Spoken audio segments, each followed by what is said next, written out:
Oh, oh God. Am I upside down now, Mel? Phải lang thì được ra trong Zoom meeting, press conference.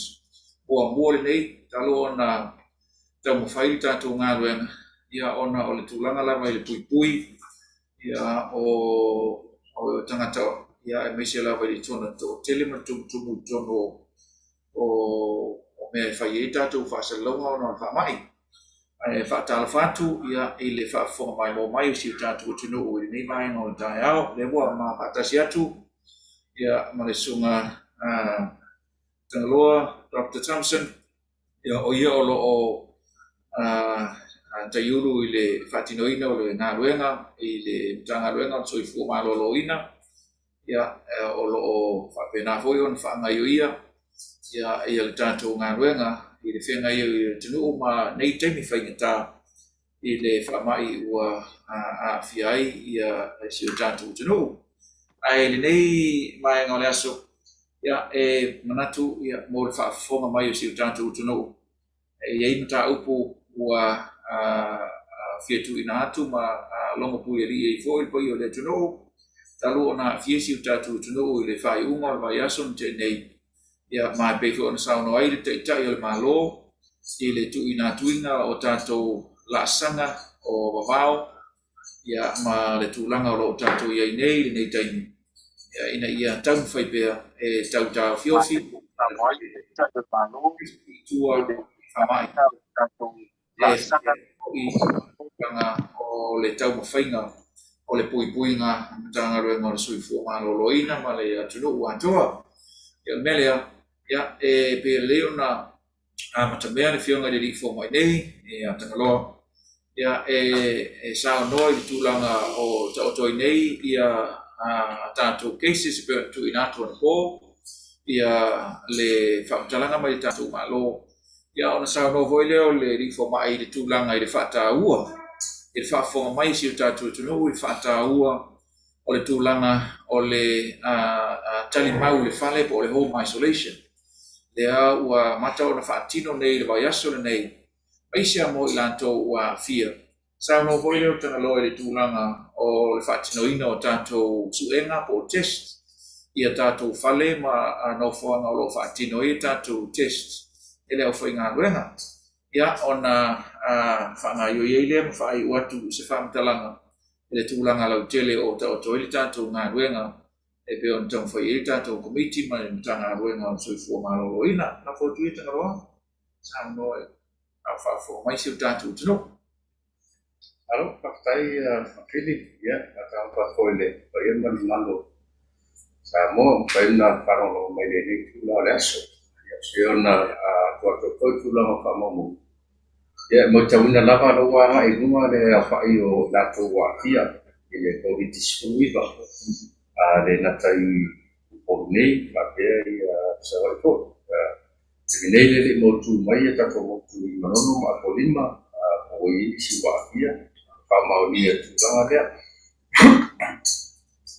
o le fa tawa fa i te ona ye ta ko cases ma yana nafi o se lau walu skuma tasi de da pai o lato o pamaunia o akia i ko skuma mai de se lau walu skuma tasi e skuma tasi lato o lo tauhia i le palmai o no ni ya ko ni a uma foia tau e tauhia ia mbava ai foi ia ai to atu tu ia ina o le tero tato kesesia le wa advice lava po fo ina o quarantine ia isi tato kesi uma o no le tūranga o le o telo na o lato umane na sa te tono a inga mawhi anga ele i o mai test patino tūranga o le siate po a kia ele ai ia o le vaengana le o lo tato o le home isolation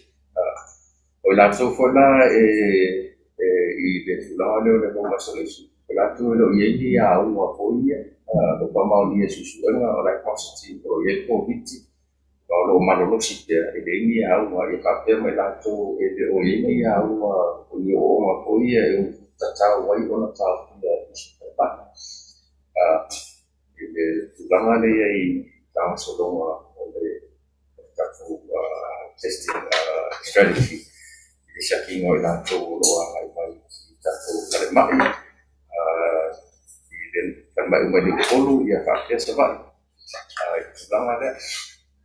So, o le tulanga koi la i pati ngoa taku test. I o le whaoale le meka o le RATs, o le Rapid Antigen Test Kits. O le RATs, o le test le whatino i le taimi le taunu o tuai e le vao le luskulu ana i tolu skulu li te whataria i o na moa la i o le results te positive te le ai i le tulanga le i suspenga. O le tulanga po nei e kautua tuai le mano le tunuku a mole a ua le tumu i ne o whatino i tato tests. O le toa tele o lātou me tauina o tutumu mai, e nena au ia le pātino ina se test i te nei. O le kako testing algorithm o le tūranga o lātou e ngapaa e o pātino le test. O lātou ia rongu wha mautinoa ma pa mausari. O la ile tangata o positive tono lako a inga. O ile tangata o positive. Ma ua mata o na yengi ngai a unga po ia e tau masano ni ai wa ia e COVID. O a unga la o le COVID suruina e le inga se nga na unga furu. A furu mansani polo tato mansani yen. Tele lava o le peo tino pa vela vela peo sos pa validi. E mati ngā whai.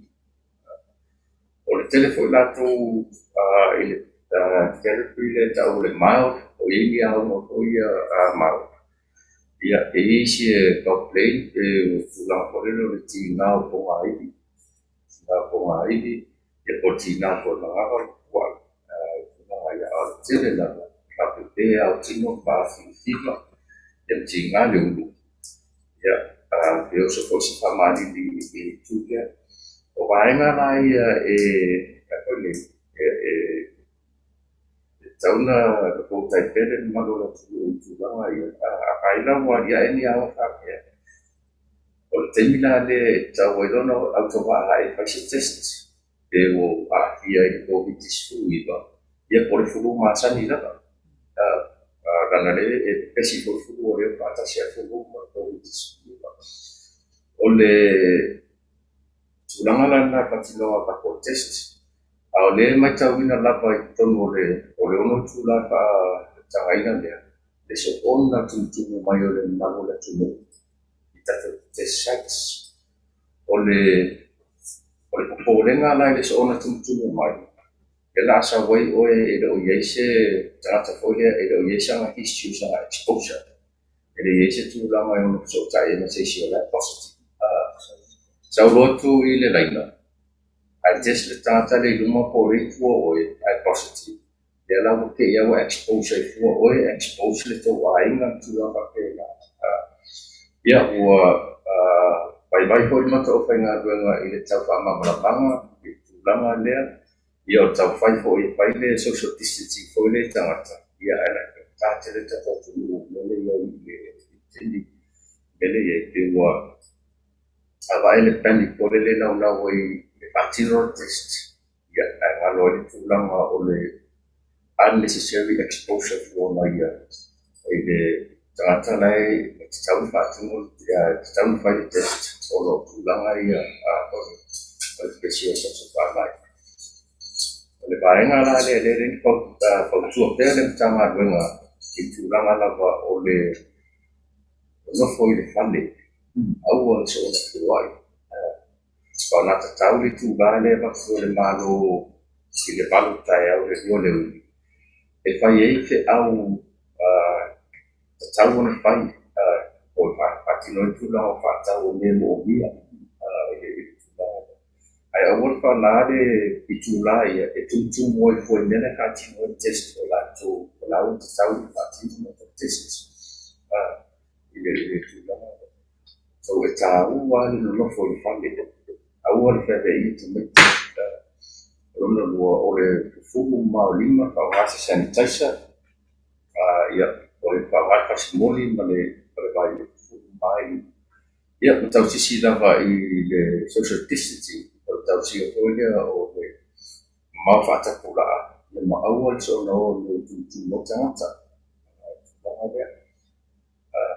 so o pe preventive measures ai e tau tato whakatawoina ma ave I whaamomua so mai lo tu la o patikoina o testing I le vainga lea ia o le tulang ko ila tu test positive ma pau ina e no fofile ni le whake la ko uma pata tia ta iana pau ina ia so to ngai fai tau ia te pana mo tu fatu ia o to I mea e te tau o patino tu tonu o ainga e o le vainga mua o le iai ko le se poto e lofo to tasi ai e se poto e lofo to tasi ai o le te unga ma tai o lava e patea le disinfecting o le potan mai no tonu potu e o whale ui se tulo ka mai on whaua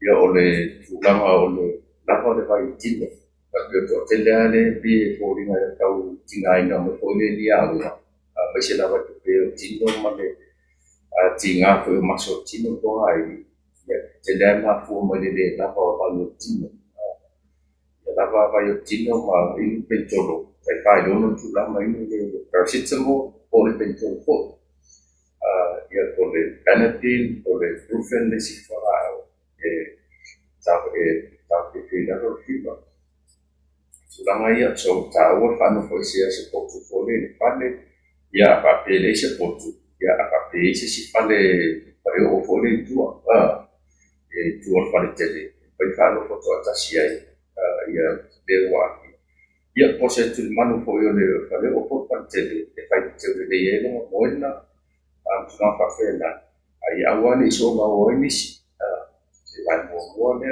vai lo o ni si vai ma o ta o pai ta fonga tu lima de ngata ile o lo nga se ngase o me tau no positive lo positive ia e fa pe fo I tata la inga o le tu mama la tele pai ta le fonga ia ma le maintaining of social distance le la koleno le tala loa pata tano tu la fa pe la tau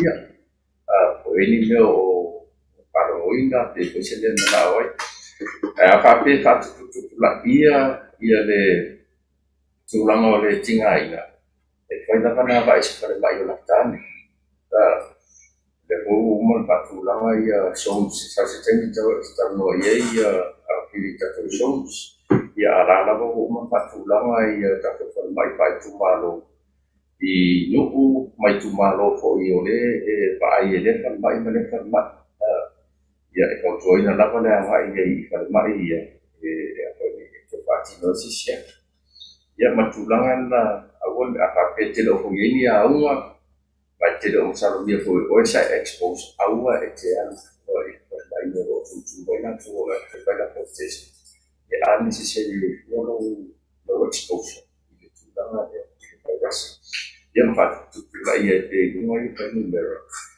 o le famo e moe ma le aim atoa o le tau whai o le tau level 3 nei tau whai e pape o na break le whai numero I nato e Apia I le Covid19 ia a le mai tau atu ia e kōringa na vai o iesi tūlanga lea ona o le so ona tūtūna mai o le maro le tūlanga I le patin e mana o whatino la o test o iesi the education pole le extra way on the test ya taini ma le taini wa o le whakitau le tūlai mai I le vālea o le sau test nei negative e ni o siu lana e negative vai lana a le wa expose ia e o le titilo koe la wa no inga ate wa ia so ai ali ai mai ia ia na te whaitiu me koe la ia lo whenga mena Lama kako test. Ai lea I o lana ma sao le test I aso patino ai. Ia le ua unnecessary exposure oi. I le aso le na isa oi final test. So no na kore le pape test I sia tipo wa ia le siama pe le ai. I le tei. ya bane vai ngun budi pio lai ole fu mo kolo tono ainga amana sin kwa kolo lo kano ko sis ile vai na dia pio na ra fu fala ulo tanga donga ile telo waso wo so fala ko fa maso se tu ina la aula mo fu fale pio le vai na awa le wo pa ina fa ina fo ia le tanga o rocks rocks eta mo pie mo na va so supermarket ele mo so la pa lo na mo le rocks ia por le rosa e si fanno le ranking io le rosa poi o le rocks o le chlorine vai lei con le chlorine kama ia na le fuana e mai 1 to 3 pe tasi le to ya pape lixi le fare ya ia ta fu i tono le tasi le val ya o le malo si dan pe ya so se sia mai o la pa la si fu wai pale wi da mai on fa na le o a siama ya na pe la fu io na so lo ka mai o pale e politici che process ya per fatti no ainga ma ko ya wa fa mai le pa io si tatu tu ile sa no ma fa ma le so ile Dr. Thompson ya pe on fa mai le si tatu tu i tata le natu ya o paenga o ave ile langa ile fa ma fa po le unai ale mtanga le ngor soi fu malo loina na le fa tasi manta tu komiti fa la fa fu sei ile tau finga e fa o atu le tu no fa mtalanga e fa pe fo ima awala o finga ya po tatu protocols o lo fa tino mai le ngata ile fa no fo sia i lo lava mota mo lo lava po home isolation le sa no ile fo mai ia e fa pena fo i le tulanga ia tato ai inga o lo fa tino ia tato kako rapid antigen tests lesa sa no ai ia le la e pena sa no i tulanga i le tumo mai me o lo fa tino ai ia tato test nei ia ai ta u fo i fa fo mai si tato tudo tulanga i le tato ia i le vai ngalo na tolu po le la sana tolu third level o kako alert levels ya o wo ye nei tato wa una ia ile tulanga ile ulita ia o le anga o le tunu i sone taitasi o mai o na fatulanga mai pela ona tau fa ia tuai ia fa talanga mai tato malo o le anga ato la ba o fatino ina o sone ina ia nga isao ia le tunu ia i au nanga o tato services o lo lata ane i mauta malao ia o fia anga foi malao fanga a mai sai tulanga ile available tato fole o loa mo le tulanga fo ile fonta mafa ile ngata ita mafa e mo mia le tunu ia so uma apena fo i vai o meo o afo i o fale talavai ya o pamu pensini ya o tulanga i mameo o fale tupe ma fale ma fai o na mawai a se leni le tunu o vaenga ta ua uma ia o lea ua tau mawhai e wha tulanga atu ia o lo fua fo ia tātou sound po tātou sone taitasi i le mea o lo tutu o ia tātou fale mai i le ngata i fale mai mto tua wha solo atu le anoa maa wha solo atu le atu mtamutangi alipata ia o le tu sif e tu i saute o le tunu fa solo mai i le atu fale alili ia ma le atu sa fata o le atu siumu i o i fala time sa mtau ma i mai i fale mai i fale olo ma tatu fale mai le buena mo le northwest po il pito sa sifo tatu motu o fa pena fo i savai lima tatu sone o vai na i savai ai valu sone o vai nai polu ia o lo fa tino fo tatu sone na ine tulanga o lo ina ia ngai ia mamali o tupe on sa no atu tanga lo I tūlanga ua tūngani a unga e alia e mai, ia o le whamai. Ia ona ngai lea I se whare mai o latane, o whare mai fo ia o le ua ia tātou fo mai. Le ala fo lea na tau mwhai ia I le plan tau wai, ina ia station a tātou fo mai. Station a tātou fo mai I whare mai whai tū malo uma le tunu. E tā pena ia sapo mai ia le tūlanga lea. Pe a whai e alia e mai ia e le tūlanga tonu ale ua o iai ia siu tātou tunu. Ma enga nai tūlanga I tātou sone. E toe avatu ale tu alalo I le pai o le tunu I tūlanga o le whataahua o lo tali mau I le maota malao. Ona o tūlanga ia o lo ua mauti noa e pefo na iai experiences o isi tunu e pefo na la bevea mo ai. Fiti ia o New Zealand, e whapena fu I Australia, ia meisa ona I tātou uso tua o e Amerika Samoa. E o le tūlanga lea e whautua ina, ia whapena ona nofo I whale mo nei teimi. Ia ai se wangana, ua ieni a unga tūngā, ua e le peon sa no le li fo ma, e le ese a unga o le vaenga, le imani a unga o le furu. Ia ona wheso tai mai lea o lo ia tātou leina, iwa fitu, Iwa tasi whapena fo I mare no mera really fua. A le mtanga aruenga o le soifua malolo ina o lo wha tu ina tu I tūlanga wha lau I loa. E mawei o na mo se fiso soani mo si o tātou tunu. E whapena fo I la I le tau whai atu tātou komite pe on sa non te tai o malo I le sa ronga I le astofi ma le aso for I le vason te nei I le sanga mo mia ma le matimatina o tātou ngā loe whatasi ia le pule nga malu ali foi pule ia o lo malu ai ia mato le ai ia le fatinonga o nga wenga I tua I tatu ru mafio anga e tau ala tu I nga wenga ia foi pule mota ia ai fa pefo ia I le sotanga masui no masui te mai tai no o le apa tu tatu committee e meise ia o le tau foi atu te tai o malo ma le tatu malo ina ia lo fangia e le pule mamalo ali ma foi pule ia fa pe foi ia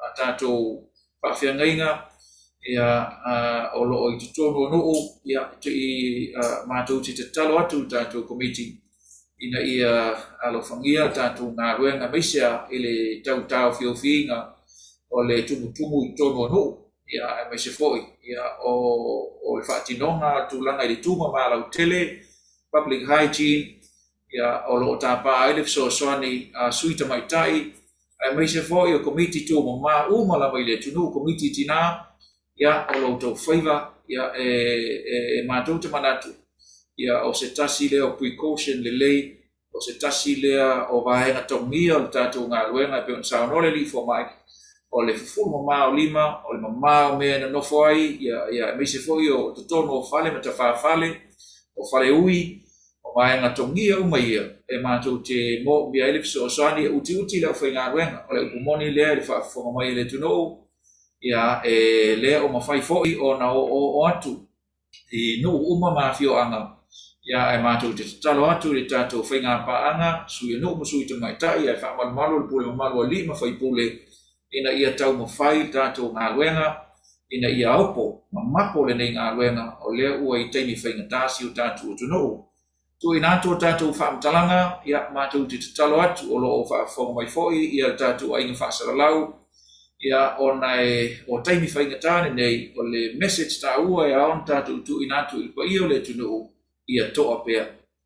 Ia maua pēr toa whi mali, au foi le popole, o tau whai atu le tātou ngā ruenga, mai manatu foi, ia ua soa le tātou ngā ruenga, o mare lua tau sanga, o pui malu pesi o tātou tunu, ia lea ua o lava ina sao mai, ia e peo na sao no atu le teita I o le malo, e fiso soani le tātou ngā ruenga, lo tātou talia, o le tūlanga ua o mai, ia ua fiesi o tātou tunu, ia mai mo mi ai tātou ngā luenga e whawhau whatasi, malango whatasi e tātou ape foe ina I e mwhai o na se malu le tau mwhai o na tātou sai whawhau mai o Samoa ia I nei teimi whaikita ia o sa mātou talo lea mori atu manatu ia o le feo lolo ia se tātou ai whasalalau o mātou pāpai atu iai le nei taimi ia whaftai atu le ai whasalalau lo tau whaiva lofi o le utau mwhai a le isi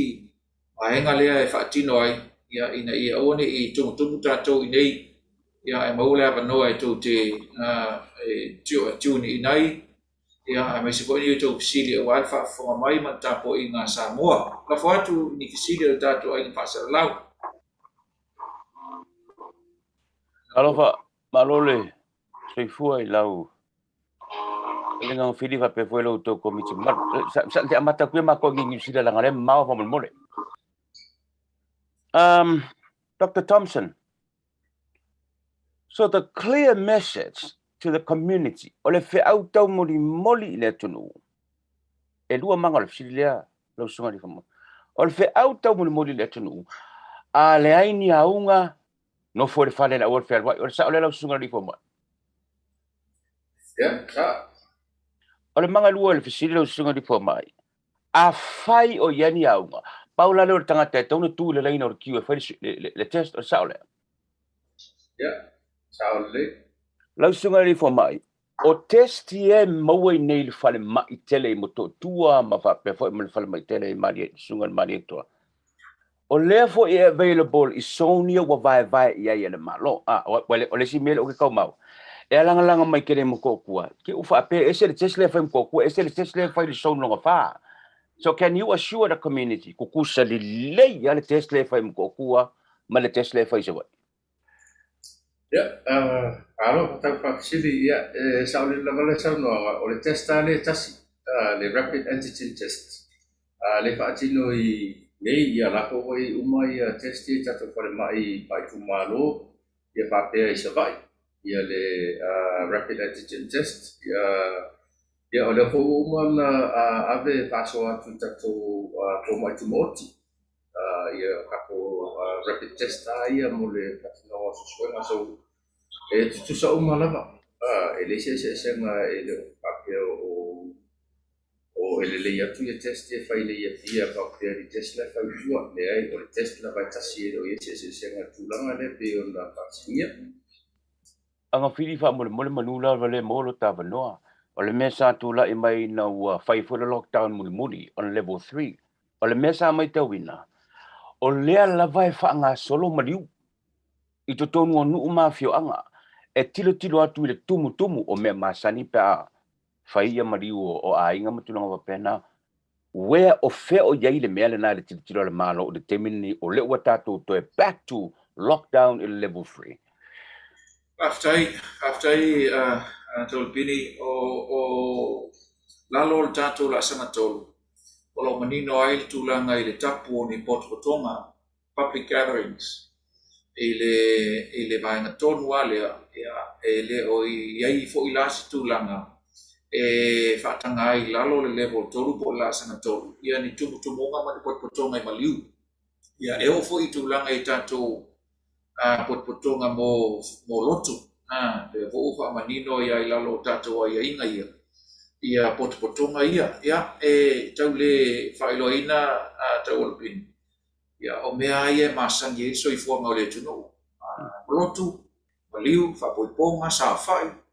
ia o vaenga malawa ia tumu ai mai o le matua whainga tā on tamu whai se control ala hoi la le tā ua le fisiri le ua mai whafonga mai le tunu leanga sa ile experience last time yes ile taimi lea o le tau anau e fia ave i tua maliu a fo ile le whalela wasi ia masa ia le tau mawhai so ni atu matutu o lalo le tunu ono sai se i tau masuinga mani ia ona mawhai le ona whaatino maenga ia ua ia upo e whaape mai na ua ma le whanau ia i tanuma ia e whaape na ho ila be whaape mai na le whai whiaua e sau ai le o lea i le teimi mo i tupu ai te olpini e le o lea tui e le o le na e whainga tā tele ia mai e o fo i tau fai atu nei leo ia e whainga tā tele ona monitor pe tau mo fai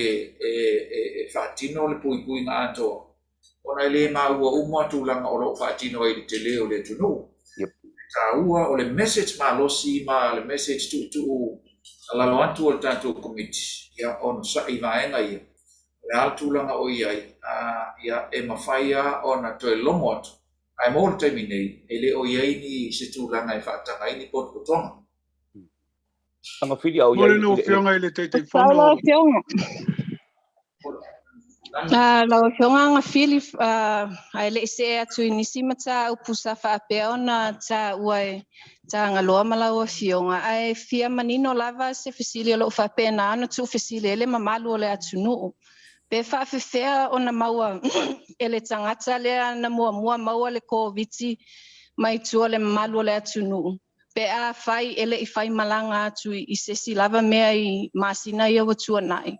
Ai les foi sa manino le tele o tatou whatanoanga. E loo iai se tatou community case. Tai lanu o le tiliare le te tutu loso oi mato ia e lo suia lava le tulaga I le tali le pasili o le lava I tau fai e saʻili le tulaga lea I tanata foi ua mafai ona maua o contacts uma le tamaitaʻi lea e le o iai lava se tulaga pole le o mafai ona manino mai ai le pafe ona o'o le siamo I tua le community ia e le katoka si kamtalanga I luna o le tulaga na aua e tele foi ana twist foi si kamtalanga ai te o le tulaga na le ai le tele nei o le tele fola nei le ua matanti tilo le tanga luenga e se e concentrate isi vaenga I le patinonga ka for screening mai si tulaga ia alo tau fai pe mata I tule ia tau fai tali le pisili lea I le se pisili whenofie ona maua se tali iai I tulaga lea ia maolo o tau fai fo I ape ia tato sampo si New tonu e mo mai ai se chip sosoani le tau fai lava I tali le pisili lea pe ona patinia Tai lava ile fa mole lava manuele I matulo ava noa. Ile tatou fale mai le ulu moenga ua toe tatala po la tapunia la po la fole mafua anga sa fa Apia na tapunia ai. Maruru atu te rei loko fesa wale whamtalanga whapeo tapunia whamai I luru moenga. Peo nao mai foi whamtalanga I lasto nai. O lea foi nao atu la se singa le kapeleta I lasto nai. O la lava ta tala whale mai I luru moenga. Maolo ta tala lava whale mai I luru moenga I tau mai le tili nei. O lo vai inga se ngase o lo paatino I foi e screening. I le tulanga le peo ni whapsidunia. So we kamalo dua tu la wasa longo tala fo ila stona I tulanga le ia ai o ila si singa kapeleta la la vai matala fale ma I lonu wanga I lo tapunia. Okay. ano E mo se avanua.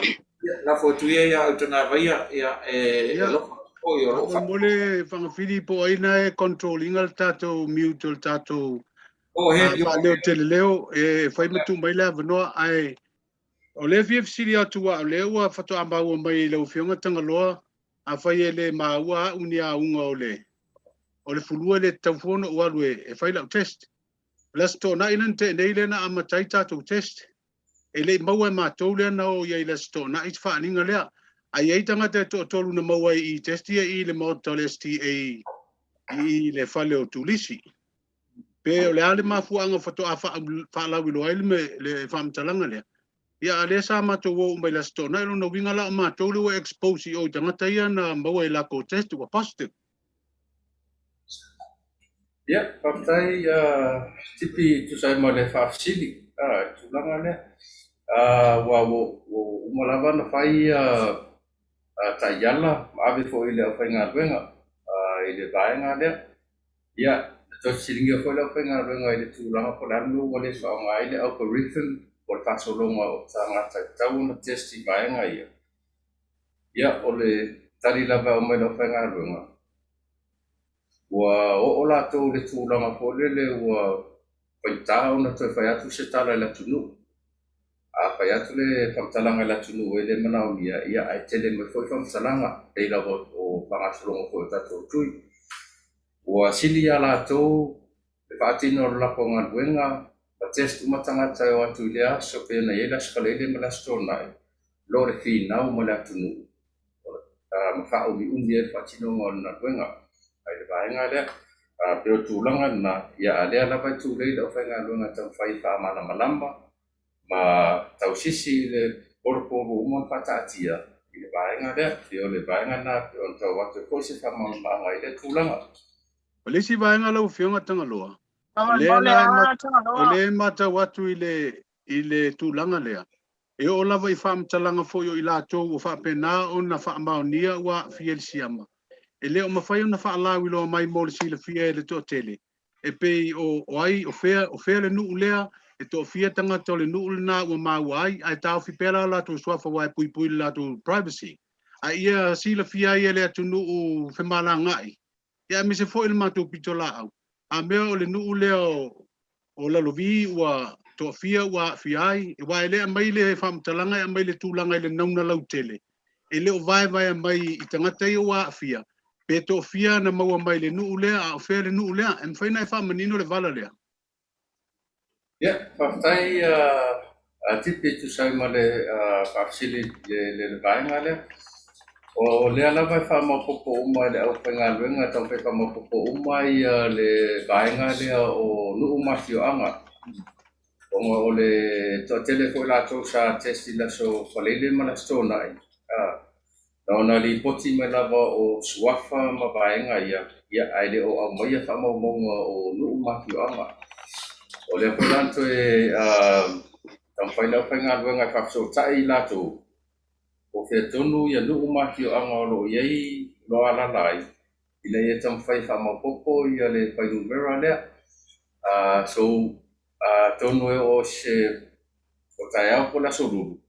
Ia ua mautu uma ia whamaumonga ia on whapena koe la ia on tu atu le tatou vaenga i le media. E se ki ai.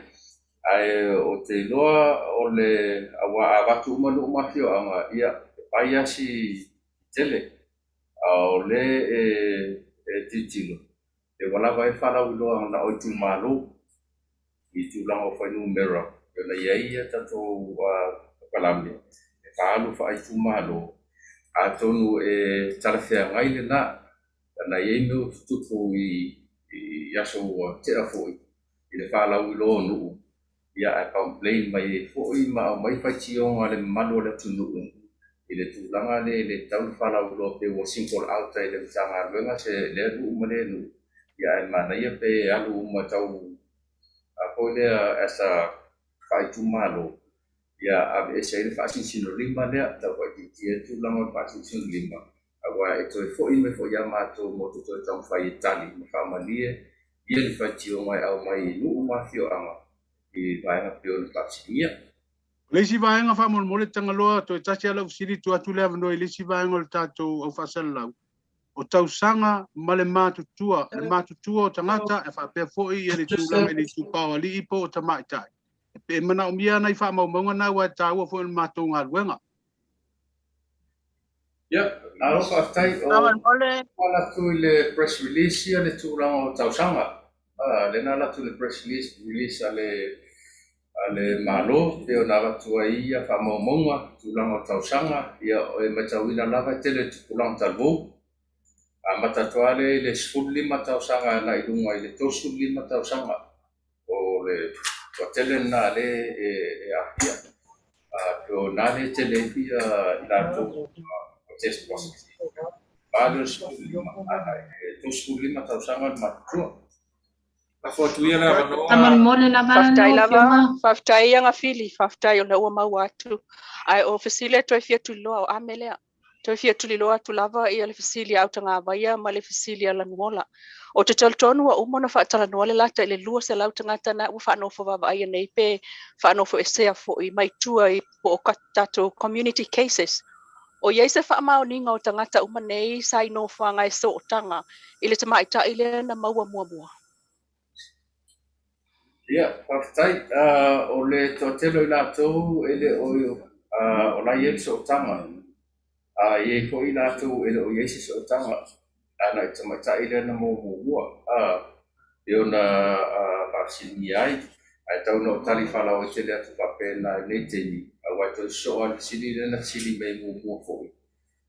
Tu lang o le link. Ile vainga le. Ai tali fala o tele atu papena tu sa mo vaccine. So tele la ko ilato la wo ye e wo fa maunia le so tanga ngai sa ko case le mo na identify ya ye ko ilato wo le wo pick up ya o ele fai ona ye se manino se tu la so so tanga awa tato tilo ile felwa inga o le tama tai pe ona ta ua ia po se si foi na mo a fia ai le i do tu la le ya o la ye si ka po ya por si fia io pa ko ke se mo le sa va io le ye le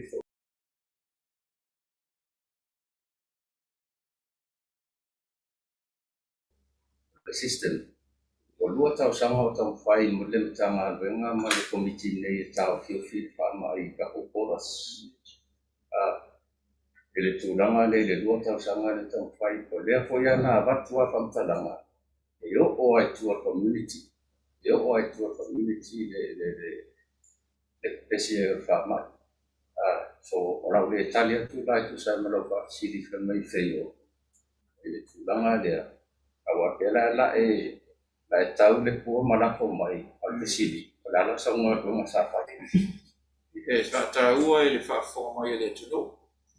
E taua fo i pe sa no atu le li forma.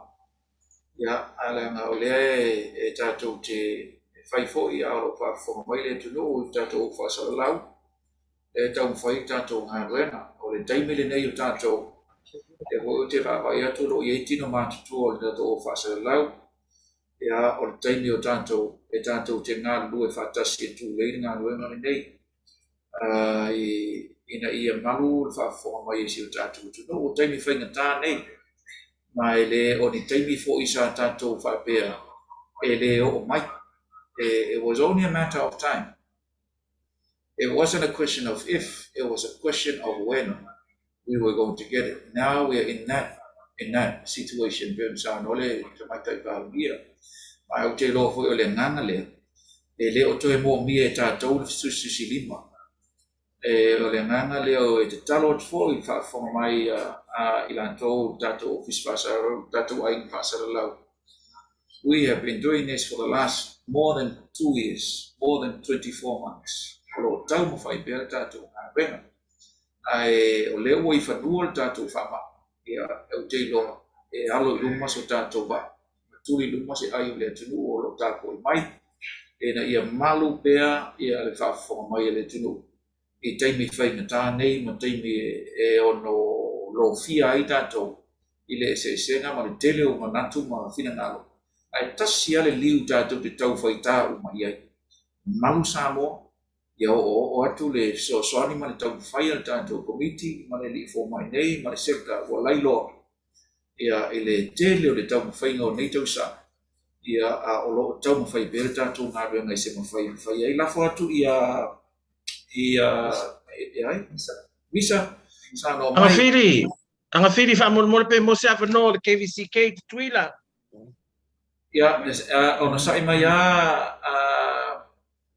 tau mwhai mai. Sai mai tosi se e watu lewa no ia maina o na sao no lea o tutuila. E whaingo whia la o fasili. O no lea e mulmulta e tulawa i fasili la tau mai atu. Tulanga lea la o fionga le alifo mai tanga loa. A whaila o lea e se mai le se so tanga i la tau nisi whaapopo i la tau i tamaita ina mua i mauai le virus. Lono winga i sau waai mamao o se alifo mai wa lo na tautua tātum tanga ruenga. E fōringa mai wa lewa lawa na i tual wha mai i tātou e tātou te leiloa. Pamal moli. Yeah, or they're not telling you. I'm not going to answer that question. I'm not going to speculate. O le panga soro lava le tamfai famo popo famo monga titilo. Ile tulanga pio na va foi le tali mo mua ile le fisilia le tasi e au le se tala fai atu tulanga le sili lea loinga ma le speculate e tu toi fai tio me foi la ia o fai atu fa ai le ai so e tala atu la fa mole il tulanga le sili ale tasi le tuturi loa ma ia tali foi ia tasi fa malu atu o le ala fa nga solo na luenga atu me sa Lea faina whakataitele na ola utalsanga ala whaapopo atu utalsanga utanga vaia. Ono foanga sa iei la tau nei olo o awhia mana o mia i le ngata o la tau nuu na nā pea o la tau ingoa. Ia mtulang whapena ai ono foanga mo le whiwa inga o tātou tangata ona o lea o lo o pongi sa lawa tātou atu nuu tulanga le whamole mole. Whamai atu aia o fasili i whaftai lawa mo lo o awanoa. Ia masalo po o tātou sili muli lea Amon mole ape mo 7 no TV1 na sili ase tolu. Fai o mai loa o molo tu pua fai o mai TV1 ma le lir tātou ainga e mwhai ona tali atu nisi fisili ona o lo o iei fo nisi vaenga o lo o whawhia whaanga i o i teimire nei e le uma le whai aso. O e tu pua. Alo, whaftai, ang whiri e mole atu le whaftai lau whionga e mbesile pa ia o le tātou komiti ina i si o tātou motu mo ngāruenga mai ai amale whita o lo whengai ma utou le tau mwhaingo le tātou COVID le nawa a whiai lo tātou atunu ia mo le sila whia e o mai nei le tae aua a whe tolu sa lau tolu ono le au whai o tangata o cases o wha mawina i nei i Amerika Samoa wa a whia i le ungo le virus o le COVID-19. Ia o le whi au tāu wale nai pe ona i sau no iei anga whiri o le tutu whaatasi ngā rurue whaatasi wa le bea moni a whapena ma fau se leo mai le virus i nei le tātou i tūlangi ia e de ai se le na mau e o mai lava o pa lava le meo le ale teimi o mai ai o la ofisili o le tūlanga le contact tracing o no le nai o te mau atu le sau noanga mai fo ele sunga le li fo mai whape o le contact tracing le nai whaatino o la ofisili wha mole whamata ua tuwai le tātou contact tracing le nei taimi o no le nai wa pipisi tua le whamai po le asa fina ngalo le tātou komiti a tau filo le contact tracing o wa le mwhaina wala na walu tua le whamai ai whaisi fufuanga pe o le tonga whiti o tangata o wa awhia le whamai. O le se ofisili ono lem e maua i nei mo meo therapeutic treatments fo ia mo mo tangata wa awhia. Po pe wa maua ia tātou ina ia mo meo whala au ia e wa le whainga le whai nei a whape te aduatu whaatita inga e watu le whale mai e whai mo mua lau test. A maua inga i lau test wa awhia oe. A whape mana o mia mo meo treatments. O na whailo leo treatments e i whala au por IV na sila fia le sunga ni li fo mai. Pe o iei ia se fufuanga whape na ina i le tātou motu. Se o tātou atunuu mo lea tūlanga whaamole ia e pēwhia fo se pasene o tangata o mai o na whai o lātou boosters whaamole na paui o nai ata whisili anga whiri whaafitai tele mo le awanoa. Taitosi ia manino ia ole atali atu le li fo mai tūlanga i whisili. Alo, whaafitai ua le tusawa whaafisili. Tūlanga kako contact tracing ia e sa ole le lava o le ua tūna i hoi le mtanga luenga kiven le whainumero o lo ua iai le teini nei. O le ala whamai a pea ia whainumero o lato ia sa identify le aso whaleile ia malasto na i whamai i alawa mata na se e le kako contact tracing i focus isi vaenga peon ta ua. Ia mese lava tūlanga whanau i loa, ia ma le sosoani fōi le patinonga kako screening, ia ma tōwhitinga i vaenga lea. Pe ona assign umai fō mai sa patinoina le contact tracing, ia le ua assign i kako screening sites.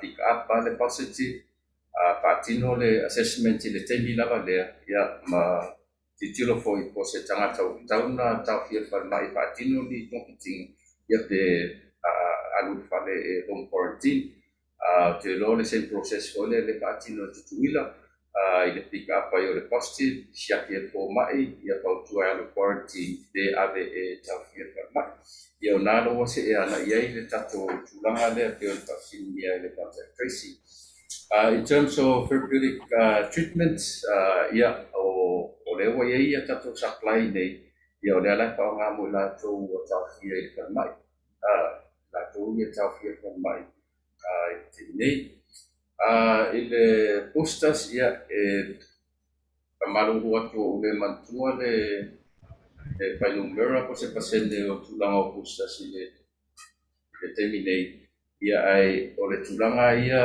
le i taitai lava ia le posta i nei i Samoa i le pangasolonga o kako postas o le i le vana amata ia o le talia le supply o le Pfizer vaccine le tamo mo tau o mai le fai un masina nei ia le supply tele le o mauna tapena ma ko ko mai ia ko fai un masina nei tau o mai le supply tele le ia una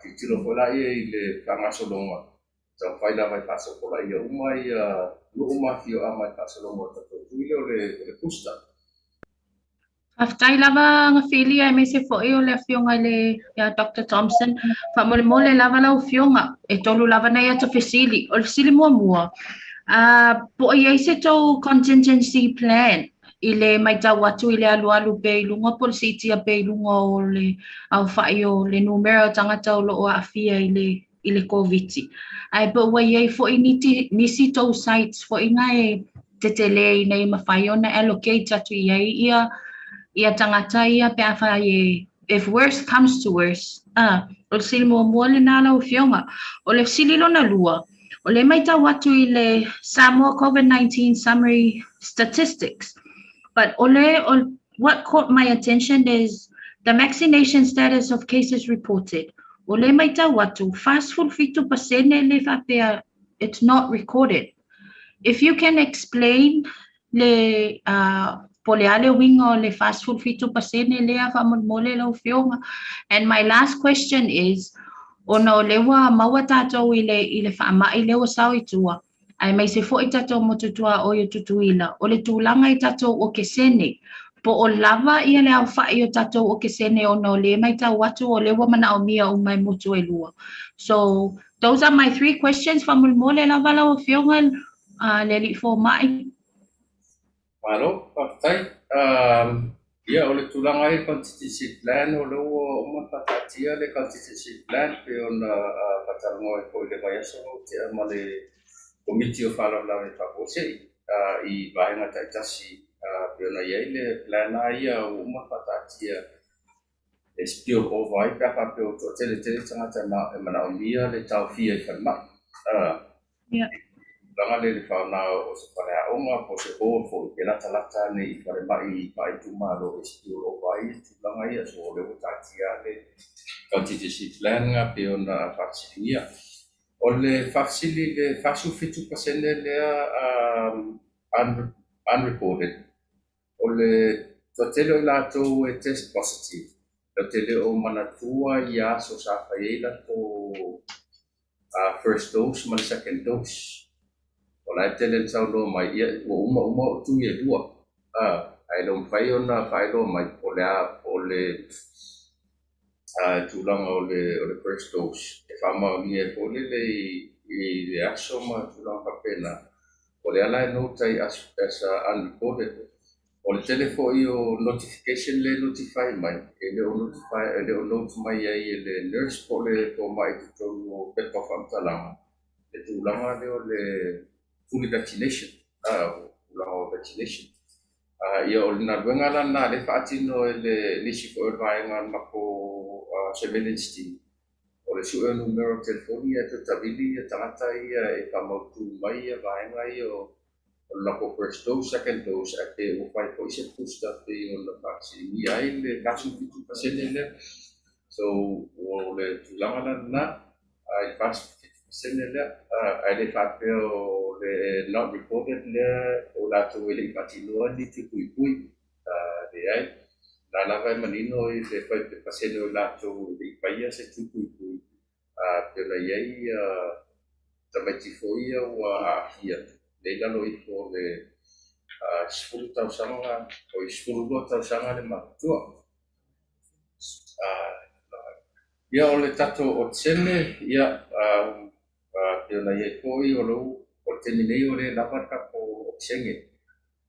Le po e lava le supply le kapo masini la i le teni nei. O le po i o te tonu le atunu ia ali i tidia to lua. Le samalanga pakito mai le vaale na taulu mai. Ia le ufa mai ai na po ia la quarantine. O le ala ya makangei ia la ngalue ngai commission lai le tato oxygen plant fo. Le palele ngau si ai le oxygen. Ia ato me o atu fai ngor mai aso po le una tonu mai aso fo. Wa amata pa wa le kapo plant fo le e tau si ai le oxygen. Ia kapo plant fo le o atu ale se lau fanu e fai lau tu le fula o ile aso. Le si le atu fo. O le matua le kakasi o for kapo plant waila iai. Le tolu sefulu i le passport fangu e fai lau tu le aso ia kapo plant fo le o mai a fausia o mokoe o whatotoa. Toe lava o lainga venga raiti e toe pia na palanga mai e itinia e tō lua. E pamae atu langa ia ona whaunga koe lai o kapo platform lea o le ngā singa le tenge e wasinia. Ia. Aftai lava. Anatu lea wa Sikomi o le tanto por kalame. Ia e pefo ona taun foi atu se tala i le ai whasala lau. Ia olo o tapo i maisi o tanto utunu. Ia a maisi a e le o ia le tanto message. O se tanto te au. Ia ma le tanto mau e ma mori whaatasi le utunu i whaafo mai u sui mantua o tanto ai whasala lau.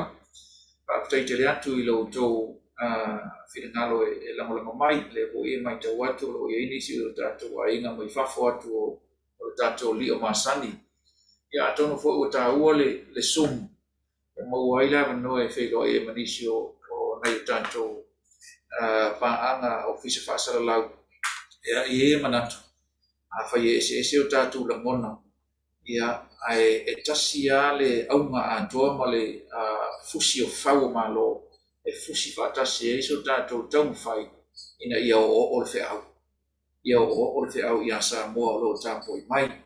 O ila lea i taimi e ono ese ai sa tātou tau whinangalo ma se tau whai atu o tātou komiti ai tasi ale nganga le mātou te loa o le tātou e au whatasi e tu lei tātou ngā benga mela lea ia i le whaafo mai o pai o le tunoo whaaftai atu lo tau tāpuai whaaftai atu lo tau onsai whaaftai atu whamalo le whai te talo lea su atu le li fo mai nei o ia o lo o tūtau mua i nei ngā ruenga ato ai ma le tau mawhainga a li ma tamai tai fo mai o tau si soifua o paanga tātou malo i atunu o lo whiangai ma e soso ani mai le o maingo wa ila au matui sui o noo masui tamai tai ia e whapea fo i le soso ani mai o li o le pule mamaru a li ma whai pule le au whai te talo whawhiangai ngā tāulangi o le atunu atoa mai ona ao se i ona i mātou te whawhatai atu mo whamalo atu.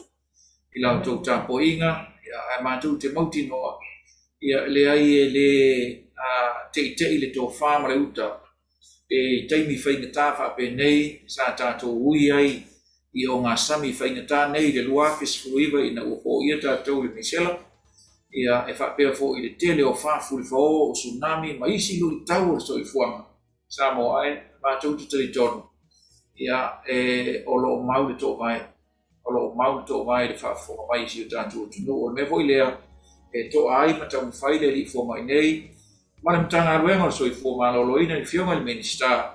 Ia a se wha malunga i fionga li tumai tai pāle mia ma le whainga ma lo kapeneta, tāpo inga i lea o malu. Ia e whapea fo i le i tūtolu o le tātou malo pe fo i sui le fono sui toftia mātou te loa o lo iei whaatasi o tātou mauli i tu aso whape nei. Tu aso whainga tāma, tu aso sou ia e tātou te tepa lava i le to'o mawa ai le ata whaafo mai a Samoa.